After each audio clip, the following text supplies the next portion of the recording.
welcome to some training at home tips.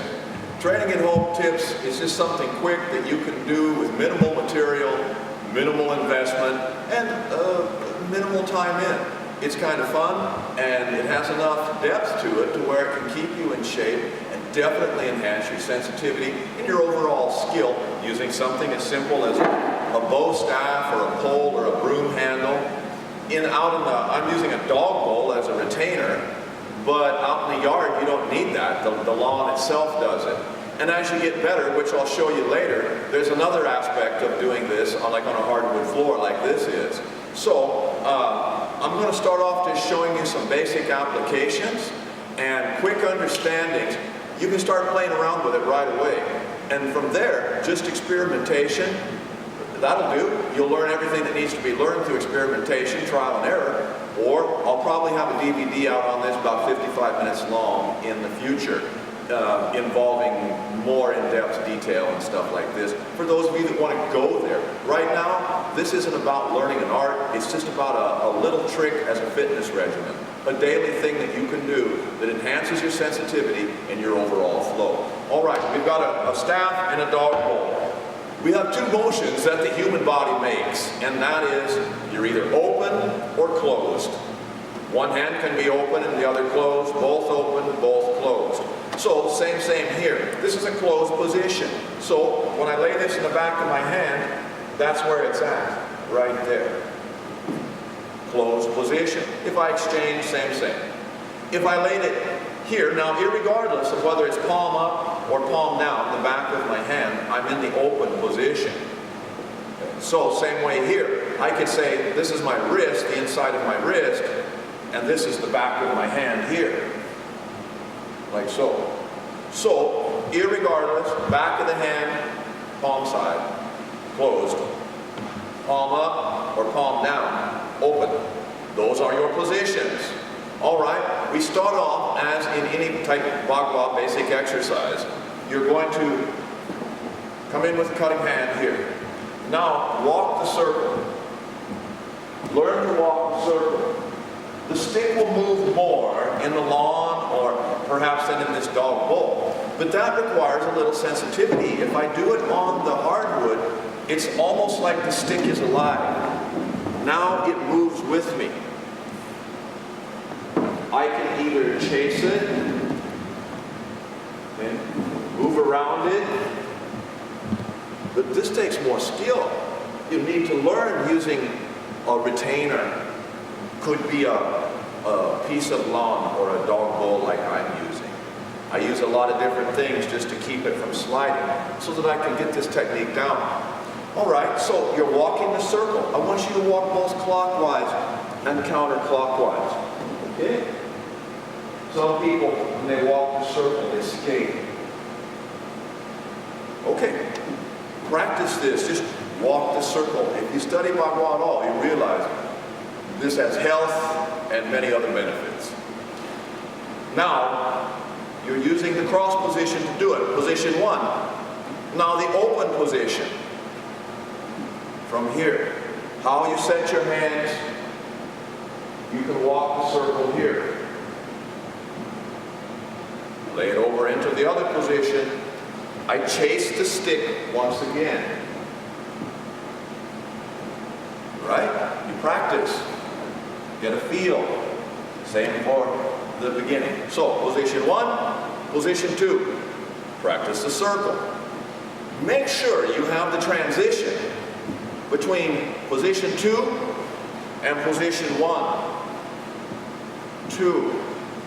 This two. This one. One. Two. Be able to go back and forth between them. The stick will ride up to your elbow and down to your fingertips. Control it with your sensitivity. Feel it. Let it guide you. Since we follow the stick in positions 1 and 2, I want to make sure that you follow, that the stick follows you. Here, I was chasing it. The stick can chase you. It can come back with you, both with your number 1 cutting hand, as well as with position 2.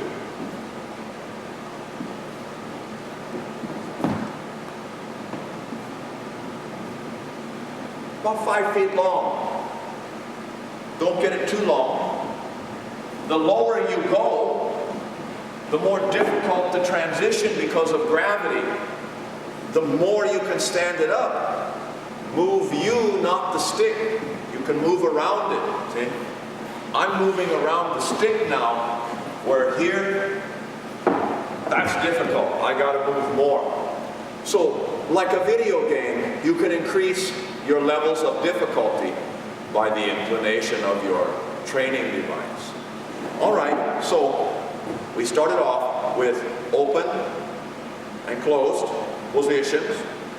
We followed a circle, chasing the stick. We then had the stick chase us from the 2 positions.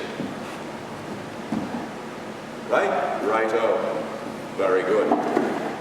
Play around with this. Work on the transition so that you can go between the 2 positions. Now, make a roll. Position 1. What else? Position 1. Now, circle. Grab it. Grab that stick. Come up. Thumb and forefinger. Now, let it go. Go back to the wrist. Grab it. Bring it around. Holding it with my thumb. Now to the wrist. But as you get better, quit grabbing it.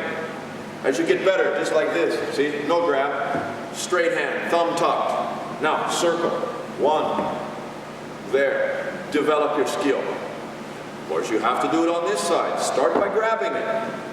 Roll to palm up. Let it go to your wrist. As you get better, no thumb, no grab, all roll. Sensitivity. Now, a little more challenging. If you did it from position 1, and you rolled here, back to 1, now position 2, and roll here, back to position 2. Roll it again. Practice that. Once again, laying on the wrist. I come back towards myself this way. Those of you that practice Kung Fu and know the teacup exercises, you'll see this. This is teacup family. Very similar. So, we're looking at position 2 and a rolling around. Hell yes, you can grab it and go palm up. Now, slowly release it. You can help yourself by grabbing it. But that's not the goal. The goal is to articulate. Like Aikido and many other joints, or many other arts, the articulation of the joints causes a good health effect. You flex the joints like yoga. It keeps you better. This requires quite a bit of articulation and sensitivity, as you'll find. So I want you to walk the circle using the 2 positions, have your transition. Now you have, from number 1, a circle, and position 2, the circle. Position 1, circle. Do transition 1, exchange, go back. Okay. Transition 1 to exchange. You're using the shooting hand here. Okay. Righto. All right. So now walk the circle using position 2. You're walking here. Dragon, line. Okay. Make the circle and continue walking. Make sure that if you make the circle, you can pass it here. And now I will continue walking here and this. Those of you that know the motion of snake creeps down here, you should be able to do that. That's also one of the turns in Bagua, one of the exchanges. Same thing. So you can make this the level of difficulty you choose. So now you have those 2. You have something to work with. Use the circle. I'm going to tell you one more thing. Oh, so you live in a small house, do you? Small apartment, studio? I understand. I've been there. No circle room. No problem. You just stay right here and do it. Just stay here. If you can't walk the circle, that's fine. You can still do all of your sensitivity work as I said, later, if you want to learn some of these dynamic exercises on how I'm doing this is a bon sound, and how these roll with your advanced catches and things, which are also part of collie trapping, Wing Chun, all these skills. I'd say get the bigger DVD, but for those of you just interested in the health aspects, just do what I've shown you here. Understand? Hollow out. You can go like that. That's number one. Hollow out. Hollow out. That's what a knife fighter does. Hollow out. Okay? So extrapolate a little, experiment, and practice walking the circle, 2 positions, basic exchanges, raise and lower the plane of motion, and then, as I said, extrapolate. If you know Hubad, look, there it is. See? If you know the Lap Sao, the stick becomes the arm. See? This is a training tool. If you come in, put the figure 4 lock. Add that to your circle. Do your number 2 switch. Come into a figure 4 lock. This is about flow, not about who's strongest. It's about happy training, feeling good health, and a means to train solo. That's easy and fun.